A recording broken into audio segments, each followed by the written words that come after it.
Alors, on va essayer de faire comme ça. J'espère que ça va bien fonctionner parce que moi, je vois en fait sur Facebook, mais en décalage, et je me vois là sur Zoom. Les choses ne sont pas ensemble. Donc, bon, on va essayer comme ça. N'hésitez pas à essayer de laisser des petits commentaires pour que je puisse voir comment ça fonctionne parce que là, c'est une première pour moi de faire en rediffusion simultanée et du coup, voilà, je vais peut-être pas être super efficiente sur l'organisation. Bon, on commence. J'espère que vous allez bien en ce samedi soir. Et je voulais juste commencer par vous annoncer ou vous réannoncer pour ceux qui étaient là la semaine dernière que je vais faire un Facebook Live donc mardi 30 au soir à 19 h avec Virginie Chastel qui est l'organisatrice du sommet du congrès francophone, du premier congrès francophone de l'écologie relationnelle, pour lequel je vous avais mis un lien et puis j'ai fait une publication aussi pour que vous ayez des invitations gratuites. Je sais que certains d'entre vous se sont déjà inscrits. Je ne sais pas qui, mais je sais qu'il y a eu pas mal d'inscriptions. Bonjour Amélie, bonjour Valérie, bonjour Slina. J'ai le regard qui part parce que les commentaires sont à côté. Bonjour Valérie. Donc voilà, donc mardi soir à 19 h, live Facebook avec Virginie Chastel pour qu'elle puisse un peu vous expliquer le pourquoi de ce congrès, qu'est-ce qui la motive, quelle est son histoire, et puis qu'elle vous explique un petit peu tout ce que vous allez pouvoir y trouver si vous souhaitez vous inscrire. Ça va être juste un événement génial avec des belles personnes qui vont vous parler de tout un tas de choses sur l'écologie relationnelle, que ce soit vis-à-vis de soi, vis-à-vis des autres, vis-à-vis du monde. On va parler du zéro déchet, on va parler de travail intérieur. Valérie, qui est là, va nous parler de l'ikigai. Il y a plein de choses qui vont être évoquées. Vous allez avoir des grands leaders du développement personnel, comme Martin Latulippe, François Lemay et plein d'autres. Donc, vraiment, je vous invite à vous joindre à nous. C'est gratuit et c'est du 9 au 17 avril. Facebook Live, mardi à 19 h. Bonjour Stéphanie, bonjour Eric. Donc voilà, donc je voulais vous faire ce live ce soir. Vous avez vu, j'ai réfléchi très dur pour savoir sur quoi j'allais parler. Et j'avais envie de vous parler parce que c'est un sujet qui revient fréquemment, des relations amoureuses. Et du fait qu'on ne choisit pas son partenaire par hasard, mais toujours pour des raisons inconscientes en réalité. Si vous demandez à quelqu'un pourquoi il est avec sa femme, son conjoint, son compagnon, bonjour Maria, cette personne va toujours vous répondre je suis avec lui ou elle parce qu'elle est drôle, parce qu'elle est brillante, parce qu'elle est gentille, parce qu'il est sécurisant, parce que je l'admire, parce qu'on partage tel ou tel loisir, hobby et passion. Ça, c'est, j'ai envie de dire, la partie émergée de l'iceberg. Mais en réalité, il y a une partie immergée qui est inconsciente. Et ce sont les vraies raisons pour lesquelles on est avec notre compagnon ou notre compagne. L'inconscient, il faut intégrer qu'il pilote 99% de vos comportements, de vos décisions, de vos actions.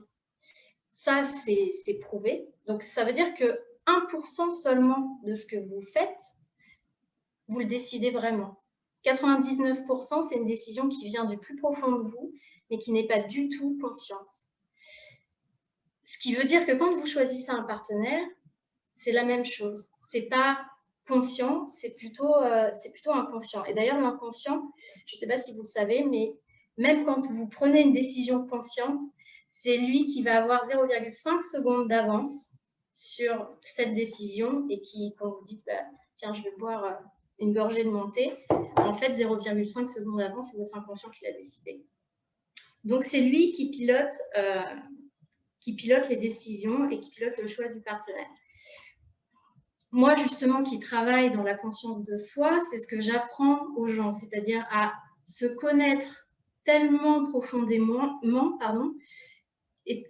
et tellement intérieurement qu'ils vont être capables de pouvoir voir leur inconscient agir. Et c'est extrêmement important parce qu'à partir du moment où on peut conscientiser nos décisions et nos comportements inconscients, ça veut dire qu'on reprend on reprend les rênes et la responsabilité de notre vie.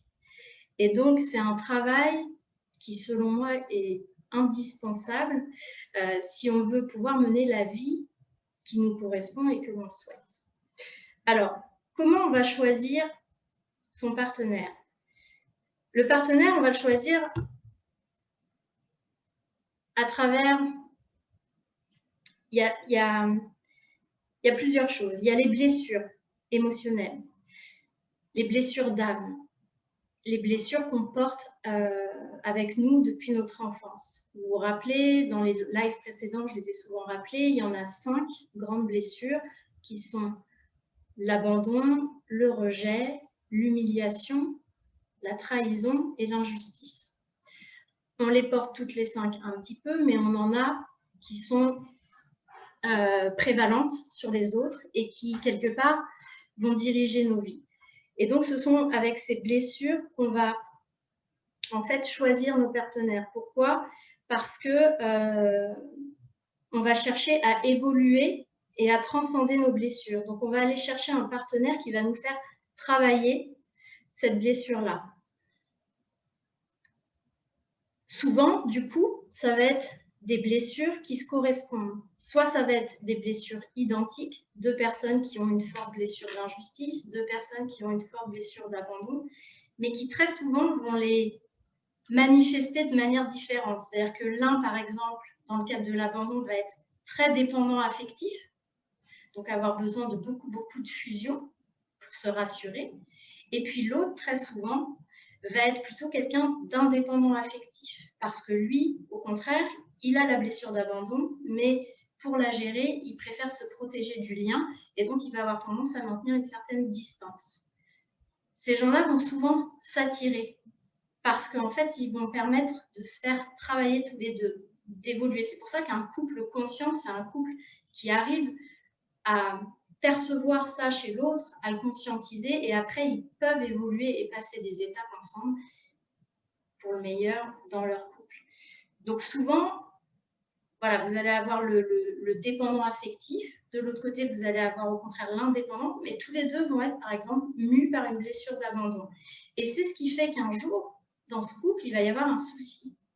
Parce que eux, ils se font croire consciemment qu'ils se sont attirés parce qu'ils aimaient les mêmes choses, parce qu'ils étaient drôles, gentils, etc. La réalité, c'est qu'ils se sont attirés pour ça. Et donc ça va causer un problème à un moment donné, puisque forcément, l'un ne répond pas aux besoins de l'autre. Et donc, ça va nécessiter un travail. En tout cas, moi, je vous invite, si jamais un jour vous rencontrez des problèmes dans votre couple comme ça, mais quel qu'il soit, hein, c'est pas forcément là-dessus, hein, ça peut être un partenaire qui n'est pas assez présent, un partenaire qui n'est pas assez affectueux, un partenaire qui est trop jaloux, quelles que soient les raisons du problème de votre couple. Moi, je vous invite à ce que chacun d'entre vous puissiez faire un travail intérieur pour aller retrouver quelles sont vos blessures et pouvoir travailler chacun dessus et peut-être même ensemble avec un thérapeute qui peut réconcilier ça. Bonjour Christophe, de pouvoir réconcilier ça pour pouvoir se voir et se parler et se dire ok, moi je vois maintenant qu'en toi il y a ça, que ton besoin c'est ça, et toi maintenant il faut que tu aies conscience que moi j'ai la même blessure que toi, mais c'est pas la même manière dont je la joue, donc il va falloir qu'on arrive à trouver comment s'harmoniser et évoluer ensemble à travers nos blessures respectives. Donc là, c'est quand les personnes ont les mêmes blessures. Après, elles peuvent avoir des blessures, on va dire, qui se font écho. Quelqu'un qui va avoir une blessure d'abandon et l'autre qui va avoir une blessure de trahison, par exemple. Ils vont pouvoir se retrouver aussi parce que, quelque part, ça va jouer sur les mêmes tableaux. Quelqu'un qui est, par exemple, qui est très dépendant affectif va pouvoir se sentir trahi aussi par quelqu'un qui n'est pas présent suffisamment présent dans la relation de couple. L'autre raison pour laquelle on est attiré vers quelqu'un, c'est le miroir. C'est-à-dire que, et ça aussi c'est important, c'est qu'on est attiré par des personnes qui manifestent des choses qu'on porte en nous, mais qu'on n'arrive pas à nourrir ou à exprimer. Si par exemple vous trouvez que votre conjoint, il est trop extraverti, j'en peux plus, je ne supporte plus de sortir avec lui en soirée, on n'entend que lui, il parle tout seul. Mais en réalité, si ça vient vous embêter à ce point-là, ayez un regard sur vous. Et alors, ça demande beaucoup d'honnêteté avec soi-même parfois, parce que le constat peut être un peu compliqué sur certaines thématiques. Mais ça veut dire que cette extraversion dont fait preuve votre compagnon ou votre compagne, en réalité, c'est une extraversion que vous n'arrivez pas à exprimer. Vous aimeriez être plus, mais vous n'y arrivez pas. Parce que peut-être vous avez peur du regard des autres, peut-être vous avez peur de mal faire, d'être rejeté, que les gens ne vous aiment pas. Et lui, il ose, ou elle ose. Et du coup, ça vient vous travailler. De la même manière, vous pouvez trouver que votre conjoint, votre compagne, par exemple, est quelqu'un de vous n'en pouvez plus parce qu'il organise tout, parce qu'il a besoin de tout contrôler, etc. Peut-être que si vous portez un regard sur vous, vous allez vous rendre compte que finalement, c'est ça que vous êtes allé chercher chez lui, parce que c'est quelque chose que vous n'avez pas. Peut-être que vous êtes quelqu'un de très spontané, qui ne sait pas s'organiser, et qui en fait est allé chercher chez l'autre cette énergie complémentaire, et un peu, au-delà d'aller la chercher comme une complémentarité, c'est surtout d'aller la chercher comme si vous vouliez vous en nourrir. Essayez d'être avec quelqu'un qui est comme vous aimeriez être au fond de vous. Et ça, encore une fois, ça demande vraiment un regard honnête sur soi-même qui n'est pas toujours facile, notamment quand on va sur les défauts de l'autre. Par exemple, il m'énerve parce que, je dis toujours il parce que je suis une femme, je suis désolée pour les hommes, je vais essayer de faire plus attention. Elle m'énerve parce qu'elle est égoïste, elle ne pense qu'à elle. Elle fait ce qu'elle veut, quand elle veut, elle ne se préoccupe pas de savoir si moi je suis là, si je garde les enfants, etc. Peut-être, encore une fois, que si vous portez un regard au fond de vous, honnête, vous allez vous apercevoir que vous êtes peut-être quelqu'un qui ne sait pas dire non, qui ne sait pas prendre soin de lui, se faire passer avant les autres, que vous faites passer tout le monde avant vous. Et en fait, c'est ça qui fait que ça rend insupportable le comportement de l'autre. Ce n'est pas son comportement à lui, c'est votre incapacité à vous à nourrir la même énergie que lui. Je ne sais pas si c'est clair. C'est un point qui est important, en plus des blessures, bien évidemment. Dites-moi si c'est clair pour vous et si vous avez des questions aussi, n'hésitez pas. Je regarde à gauche parce que je suis en double diffusion.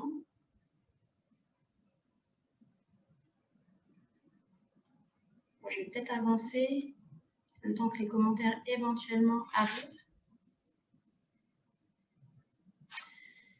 J'espère que je les vois bien, les commentaires. Je vous vois arriver, mais... Attendez, je vais vérifier. Est-ce que... Ah ben voilà, je ne vois pas tous les commentaires. Ouais, mais vous voyez, je ne vois pas vos commentaires. Ça, c'est embêtant.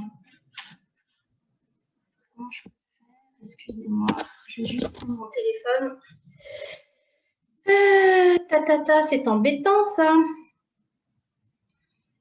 Comment ça se fait que je ne puisse pas les voir? Bon, je vois que Valérie dit que c'est très clair. Annie aussi. Andrea, mon copain se fiche de tout. J'aimerais être pareil. Ben voilà. Mais ça veut dire, Andrea, qu'il faut que tu travailles sur toi aussi pour t'autoriser à... Ça ne veut pas dire qu'il n'est pas trop, mais ça veut dire que toi, tu n'es sûrement pas à l'équilibre si ça vient te chercher. C'est vraiment embêtant parce que j'arrive pas à voir vos commentaires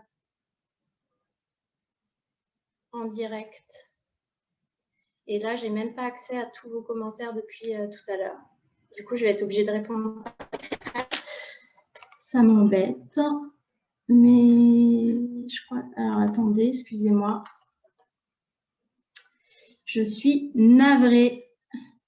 Je recommencerai peut-être pas comme ça, ou alors il faudra que je demande des conseils. Bah, Valérie, tu avais fait, toi, comme ça? Comment tu te débrouilles? Bon, tant pis, je continue. Du coup, je voulais vous prendre des exemples, parce que je sais que vous aimez bien les exemples quand je fais des lives. L'inconscient, quand il vient choisir un partenaire, ce qu'il essaye de faire, c'est donc de se confronter à nouveau à sa blessure ou à se confirmer une croyance. Par exemple, si vous prenez le cas d'une personne qui se retrouve systématiquement avec des partenaires qui le ou la trompent. Bonjour Martine. Qui le ou la trompe, ou qu'elle trompe. Parfois, il y a même, voilà, un coup, c'est moi qui ai trompé, un coup, c'est l'autre qui m'a trompé. Enfin, il y a toujours une histoire de tromperie ou d'adultère. Là, alors ça peut être les 5 blessures dans ce cas-là. Ça peut être à la fois de la trahison, ça peut être de l'abandon, du rejet, ça peut être de l'humiliation aussi, ça peut être de l'injustice. Bon. Mais si la personne part en exploration de sa vie et notamment de son enfance, parce que les blessures, elles partent de là, qu'on le veuille ou non, elle va forcément se rendre compte qu'elle a vécu quelque chose en lien quand elle était petite. Soit peut-être son père a trompé sa mère, peut-être sa mère a trompé son père, peut-être qu'il n'y a pas eu de tromperie, mais qu'il y a eu des histoires autour de ça, peut-être dans sa famille proche. Et c'est ça a pu ancrer dans cette personne une croyance, la croyance qu'il n'y a jamais de fidélité dans un couple. Et la personne en est tellement convaincue qu'elle va vouloir s'assurer que ce sur quoi elle a construit sa vie, donc cette croyance, c'est vrai. Donc toute sa vie, elle va vouloir se confirmer qu'elle a raison, même si ça lui fait mal. C'est ça qui est terrible, c'est que ça la fait souffrir, mais en même temps, c'est plus réconfortant de savoir que ce sur quoi on base sa vie, c'est la réalité. Alors que c'est faux. Mais du coup, la personne va constamment se retrouver dans des situations comme ça pour venir se confirmer que oui, c'est vrai, dans une relation amoureuse, il n'y a jamais de fidélité possible. La réalité, c'est que son inconscient a choisi cette personne en fonction de ça. C'est-à-dire que l'inconscient, les inconscients individuels sont connectés entre eux. On est capable de détecter chez l'autre des choses qui ne se voient pas. Du coup, cette personne, quand elle va rencontrer cet homme ou cette femme, qui aura l'air bien, attentif, très amoureux, etc. Ça, c'est ce qu'elle va voir, ce que son conscient va voir. Mais d'un point de vue inconscient, l'inconscient va détecter que cet homme, cette femme, c'est quelqu'un d'infidèle. Donc, c'est quelqu'un qui va venir me confirmer. Ah, j'ai un petit souci de caméra. C'est bon. Que donc, l'inconscient va détecter que cette personne va être infidèle. Donc, il va y aller. C'est le même principe qui se passe souvent avec les femmes qui sont avec des hommes violents.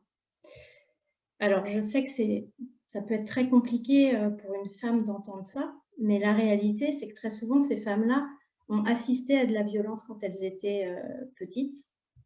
Soit elles ont assisté à de la violence au sein du couple parental, ou au sein de la famille, ou à leur propre rencontre en tant qu'enfant. Et en réalité, de la même manière, leur inconscient va détecter les hommes violents, même s'ils ont l'air gentils, parce que souvent elles vont dire « mais non, c'est pas vrai, il était adorable au début, il me couvrait de cadeaux, il était gentil, comment j'aurais pu deviner que 3 ans après, il allait finir par lever la main sur moi ?» Mais en fait, l'inconscient, lui, a capté la nature de la personne qui est en face. Il sait que c'est une personne violente et c'est pour ça qu'il y va. Et c'est lui qui a décidé ça. C'est pour ça que travailler sur ces blessures, c'est hyper important. Parce que quand nos blessures sont pacifiées, d'une part, notre inconscient a beaucoup moins besoin d'aller se confronter à des personnes qui vont nous les faire revivre. D'autre part, quand on travaille sur ces blessures et qu'on les conscientise, coucou Aurélie, on fait remonter justement au niveau de la conscience tout ce qui se manifeste à travers ces blessures. Et ça permet de reprendre le contrôle, ce que je disais au début du live, à partir du moment où l'inconscient, les démarches inconscientes remontent au niveau conscient, on est capable de diriger sa vie. Et ça, c'est hyper important. Je crois que j'avais un autre exemple que je voulais prendre. Oui, c'était un autre exemple d'un monsieur qui a perdu sa maman très jeune et du coup qui a vécu, qui pourtant l'a perdu, mais ça revient au live précédent sur les mémoires inconscientes, mais qui pourtant l'a perdu à un âge où il n'avait pas de souvenir, en tout cas conscient, du décès de sa maman. Mais il n'empêche qu'il n'a pas eu sa maman à ses côtés pendant son enfance. Et si vous voulez, en fait, cet homme était avec une femme très peu démonstrative, très peu affectueuse, et leur couple fonctionnait bien jusqu'au jour où il s'est passé des choses dans leur vie qui fait qu'il a eu besoin d'affection. Et là, ça a été un grand séisme dans leur couple parce que ce monsieur, du coup, a reproché à sa femme de ne pas être affectueuse, de ne pas être démonstrative, etc., alors que ça faisait 20 ans, je crois, que le couple fonctionnait sur cette base-là. En réalité, ce qu'il avait fait, c'est qu'il était allé inconsciemment vers cette femme parce que justement, elle ne donnait pas d'affection. Pourquoi? Parce qu'il se protégeait.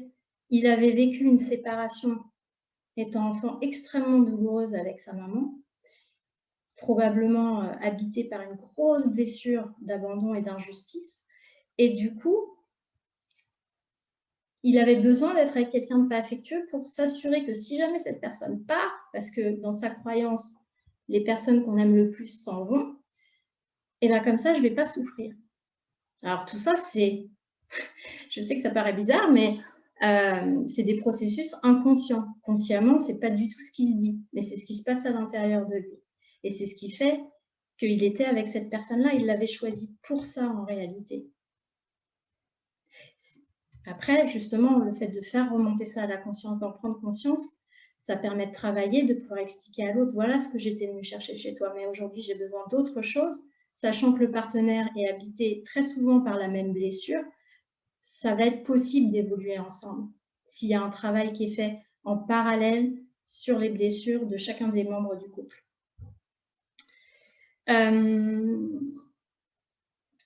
Et qu'est-ce que je voulais vous dire aussi ? Mais je crois que c'était tout. Hein. Le truc, c'est qu'à la fin, finalement, on cherche à travers l'autre à réparer nos blessures. Donc, du coup, on attend des choses de lui. Quelque part, ce n'est pas son rôle. Et puis, on cherche à se confirmer des croyances. Et parfois même, ça va aller plus loin. C'est-à-dire que si la personne en face ne vient pas confirmer les croyances, on va le pousser à ça. Par exemple, il pourrait arriver que un homme ou une femme qui est persuadé, on va revenir sur l'infidélité, mais qui est persuadé que la fidélité n'est pas possible dans un couple, si au bout de 10 ans, il constate que, si l'inconscient, parce que ce n'est pas lui, au niveau conscient, constate que l'infidélité, elle n'est toujours pas présente, et soit il va pousser son conjoint à être infidèle par plein de stratagèmes inconscients, soit il va finir par lui-même l'être pour s'assurer que cette infidélité va bien intervenir dans son couple et qu'il a raison de croire à ça. C'est vraiment très contrariant de ne pas voir vos commentaires.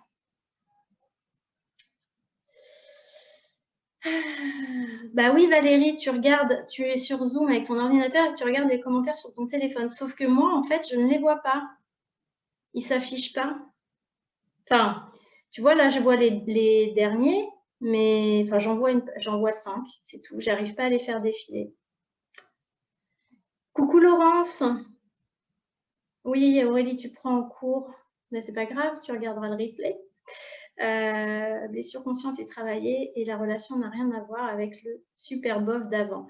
Ouais, non, mais c'est évident. C'est ce qu'on appelle un couple conscient. Et ça, c'est super important. Moi, ce que j'avais envie de vous conseiller, c'est d'observer vos relations amoureuses. Essayez de regarder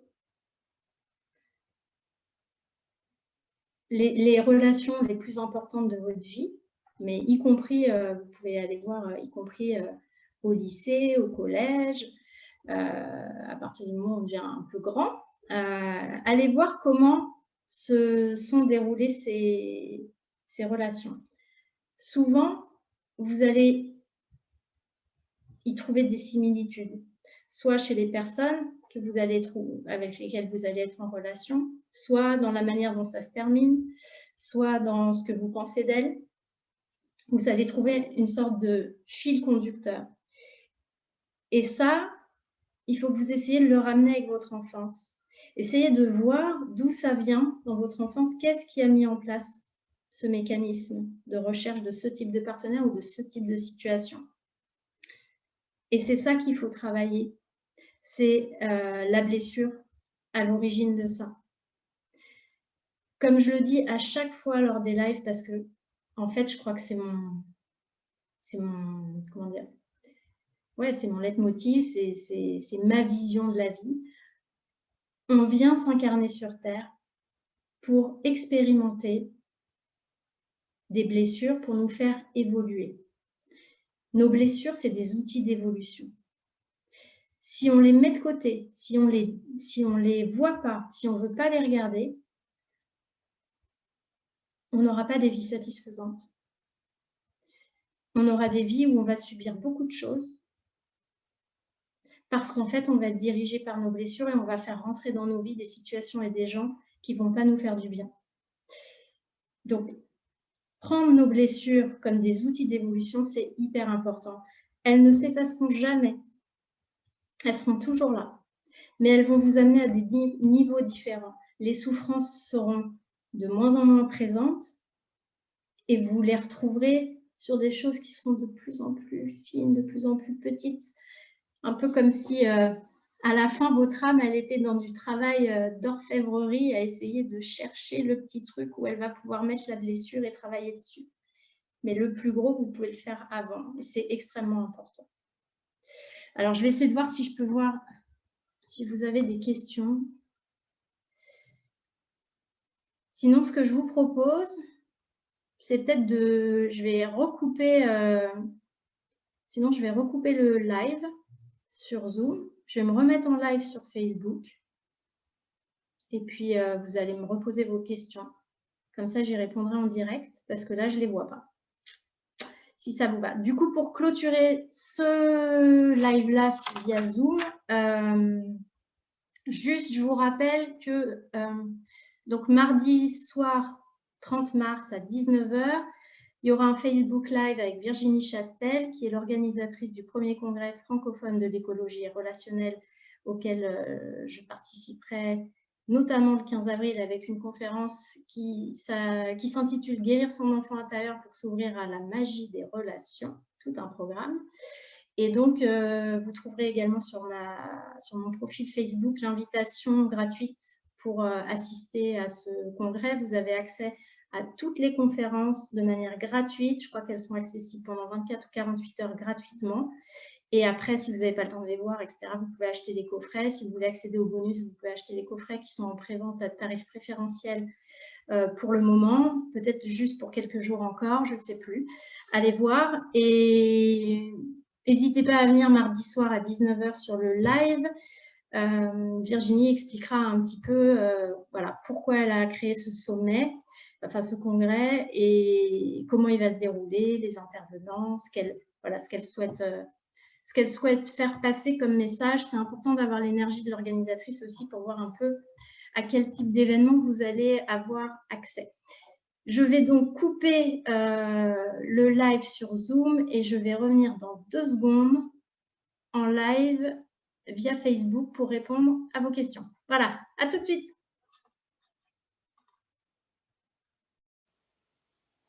Hello, hello, alors, je ne sais pas si vous êtes toujours là, je vais répondre aux questions que je vais regarder en même temps du coup sur mon fil d'actualité. Je pense que je devrais y avoir accès maintenant, j'espère. Sauf si ça va se mettre... sauf si ça se met avec les commentaires au fur et à mesure. Auquel cas, je ne vais pas vous retrouver. Je suis désolée. Commentaires. Sauf que là, si je les ai en temps réel, ça ne va pas le faire.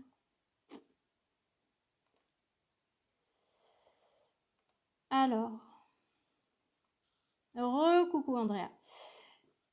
Je suis désolée, ça s'est pas bien passé.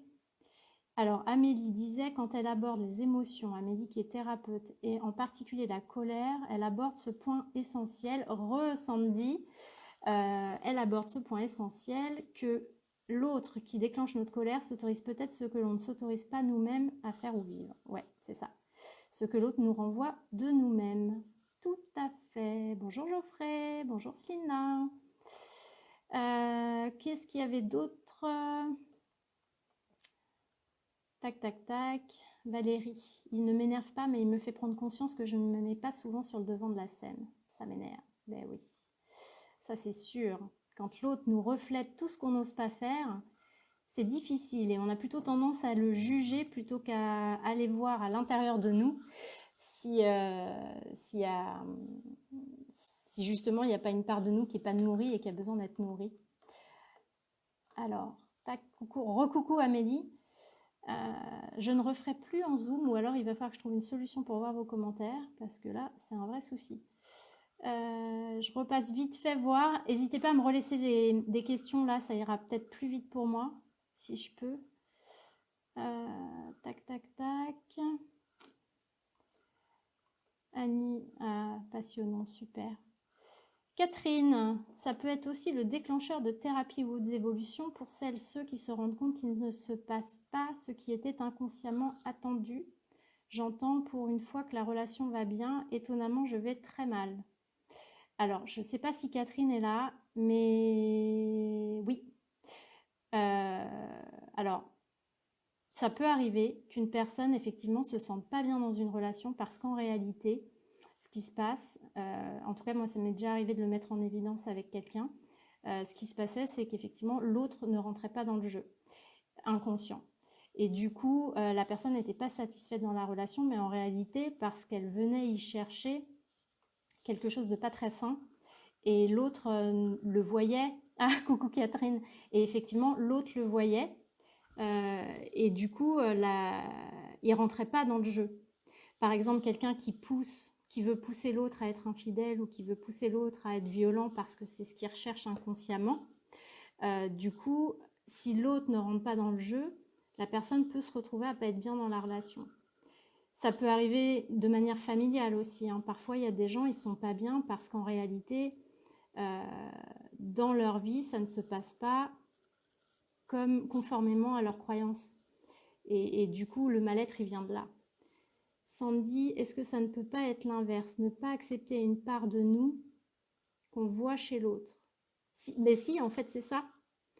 Alors, quand je disais, c'est exactement ça, Sandy. C'est-à-dire que quand je disais que l'autre nous renvoie une part qu'on ne nourrit pas, c'est ça, c'est une part qu'on parfois on ne voit même pas.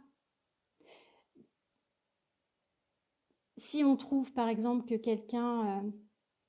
ce qui vient nous déclencher toujours chez l'autre, c'est des choses qu'on porte à l'intérieur de nous et qu'on n'exprime pas. Soit parce qu'on trouve ça moche, comme de la violence par exemple, soit parce que on le nourrit pas, on n'y arrive pas. On manque de confiance en nous par exemple, et du coup la confiance en... Enfin, le trop-plein de confiance en soi de l'autre vient nous déranger. Mais effectivement, tu as raison, il y a des parts chez l'autre... c'est des choses, par exemple, qu'on peut retrouver dans la sexualité, Sandy. des problématiques dans les relations sexuelles d'un couple, où en fait, l'un va avoir des envies de certaines pratiques que l'autre, par exemple, va pas vouloir pratiquer, mais en réalité parce que cette personne ne s'autorise pas à avoir ces envies-là, parce que voilà, il y a l'aspect social, l'aspect sociétal, la culture, qui fait l'éducation, qui fait que cette pratique ou une autre est considérée comme sale.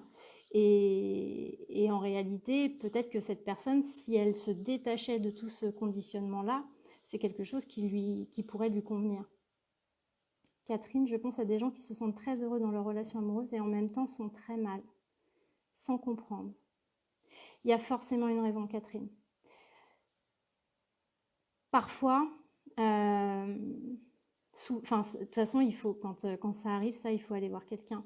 Il y a toujours une raison. Le problème, c'est que souvent, les gens n'arrivent pas à trouver la raison parce que ce qui déclenche le mal-être n'est pas exactement la même chose que ce qui leur est arrivé quand ils étaient enfants. Donc, ils n'arrivent pas à faire le lien. Mais en réalité, il y a un lien. Et il y a forcément un déclencheur au mal-être dans une relation. Soit l'autre a exprimé quelque chose ou n'a pas exprimé quelque chose, soit il s'est passé aussi quelque chose dans l'environnement familial qui a déclenché un mal-être.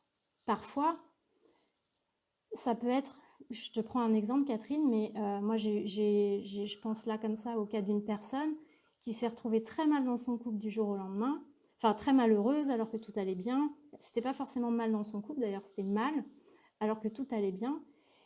Et en réalité, en travaillant avec elle, en discutant, il s'était passé qu'en fait, un jour, on a refait toute la chronologie. Et un jour, elle était allée à un anniversaire dans sa famille. Ils avaient coupé le gâteau, etc. Elle s'était mise à la fenêtre en attendant qu'ils coupent le gâteau. Et en fait, elle avait vu par la fenêtre, je ne sais plus ce que c'était, mais elle avait vu par la fenêtre quelqu'un qui ressemblait à une personne qui l'avait agressée quand elle était petite. Et du coup, elle n'y a pas fait attention, elle s'est juste un quart de seconde dit « Oh tiens, il lui ressemble », puis elle est passée à autre chose. Et en fait, ça a fait replonger une partie d'elle dans un traumatisme de l'enfance qui fait qu'elle était plus bien du tout et elle a eu vraiment beaucoup de mal à voir que tout ça pouvait être connecté. Parfois, il suffit d'un truc qu'on voit, d'un regard qu'on pose sur quelque chose ou sur quelqu'un. Notre inconscient, s'il détecte une similitude, il va automatiquement faire le lien avec ce qui s'est passé dans l'enfance. Je pense notamment au cas des agressions. Hein. Il se peut que voilà, quelqu'un qui est dans le RER, qui croise le regard d'une autre personne, cette autre personne porte, je ne sais pas, la même cravate, ça va redéclencher chez cette personne un retour en arrière qui va possiblement la faire tomber dans un état un peu dépressif. Et il va falloir pouvoir retrouver ce déclencheur pour pouvoir trouver ce qu'il y a à travailler, à savoir le traumatisme de l'enfance. Quelque chose qu'on n'exprime pas, belle ou moche, qu'on envie ou qu'on rejette. Ouais, c'est ça. Et du coup, alors je regarde après sur l'autre s'il y avait d'autres questions.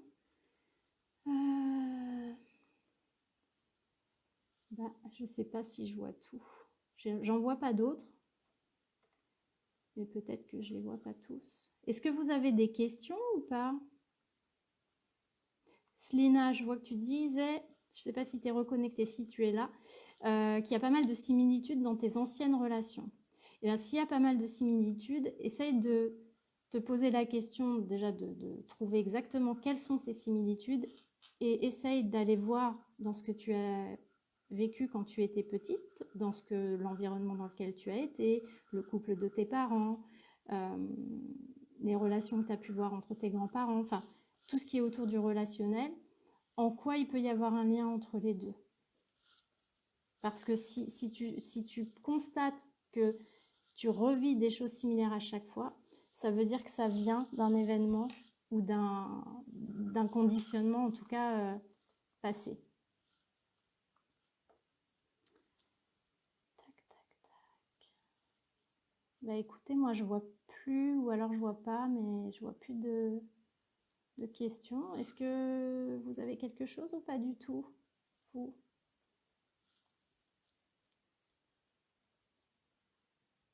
Je suis hyper frustrée, je vais vous dire, parce que j'adore ces moments de live et que j'adore ces moments de live et que bah, je suis un peu frustrée de ne pas avoir pu échanger avec vous en même temps. Et peut-être qu'en plus j'ai loupé du coup des choses et j'en suis navrée. On se rattrapera la prochaine fois. Bah écoutez, je vais vous dire, tout est clair, il n'y a plus qu'à, haha, ouais. Non mais c'est hyper, franchement, encore une fois, c'est hyper important, la conscience et la connaissance de soi. Avoir conscience de ces mécanismes inconscients, pouvoir les conscientiser pour pouvoir les gérer, les diriger, c'est extrêmement important. En tout cas, quand on a envie d'avoir une vie qui est... c'était top quand même, merci Amélie. Quand on a envie d'avoir une vie qui nous correspond et où on a vraiment le sentiment de ne pas la subir, mais d'être vraiment l'acteur de sa vie. C'est ça, c'est vous. Si vous voulez être acteur de votre vie, il faut arrêter de laisser votre inconscient vous diriger. Il faut que votre conscience reprenne le contrôle de l'inconscient. Et la seule façon de le faire, c'est d'aller explorer au fond de vous pourquoi votre inconscient fonctionne comme ça, pour pouvoir le comprendre, pour pouvoir le pacifier, l'enfant intérieur. Donc vous verrez la conférence le 15 avril, j'espère, si vous êtes là, elle est gratuite, vous expliquera pourquoi. L'enfant intérieur, c'est un super outil de réparation. Bah voilà. Alors j'espère vous voir mardi soir au live de 19h avec Virginie. Je vous souhaite une belle soirée, un très bon week-end. Ah, merci Valérie, je suis contente. Andrea, ah ouais, ça me fait super plaisir quand vous me dites que ça vous apporte et bah, voilà, que vous y trouvez un intérêt, être là. Donc ça, c'est chouette. Ouais, à mardi, Andrea. Et n'hésitez pas, si vous avez des sujets ou des thèmes que vous aimeriez que j'aborde, vous me les envoyez en MP et je les aborderai avec grand plaisir. Très intéressant comme d'hab. Merci Sandy. Merci Catherine d'être venue. C'était chouette de t'avoir. Je vous souhaite un très bon week-end et je vous dis à samedi prochain, 19h. Bye!